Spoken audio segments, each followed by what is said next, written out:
All right, well, Alex, as we talked about on Friday, there's some things that I'm seeing that are important for us to talk about, and it has everything to do with your pipeline. Okay. And as you can see here, okay, this data tells us that right now there's not enough opportunities going into the pipeline. Okay. And this data tells us here that things are getting stuck there. They're not moving forward, and we're not making any progress. Okay. So what's your suggestion? Oh, I don't have any suggestions. I'm just a pipeline monitor. I'm not a pipeline manager.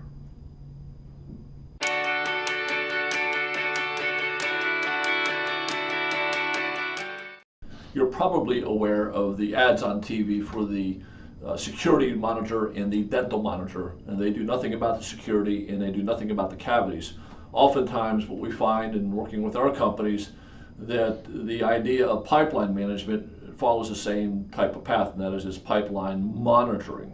And if there is any coaching, if there is anything being done around the pipeline, it normally sounds something like this. Well, Alex, you need to get more opportunities in a pipeline and you need to close more business. Now, Alex would never say this to me, but she might be thinking, duh, and she knows that. So pipeline management actually means doing something about it. Now, in order to do that, you ought to have what is known as a scorecard. And the scorecard has to be specific around your sales process so that there's objectivity in terms of, does this opportunity really belong in the pipeline, and what does it take to move it through the pipeline to an ultimate decision? And what we'll show you as a graphic is an example of a pipeline, but we have one here on our computer, and we break our pipeline down into looking at it from a baseball perspective, which we have kindly been given permission from Dave Curlin to use from his book, Baseline Selling. And we talk about what has to happen at first base, second base, short center, shortstop, and third base, all the things that need to take place before going to home.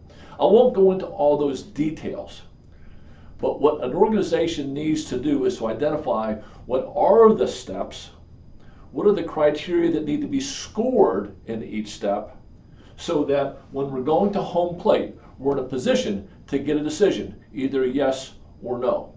And then you use that scorecard for intentional coaching once you gather enough data to find out where the choke points are for a specific salesperson.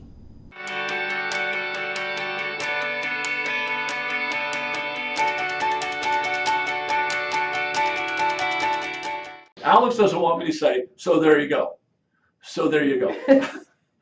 This is unplugged, right? I can do what I want to do. I'm still the CEO. Anyway, thanks for joining me today on Salesperson Unplugged. If you want more information on how to build an effective scorecard, please give me a call, 513-226-3913, or shoot me a text and just put in a scorecard and your name so I know who I'm talking to. Thanks. Have a wonderful day.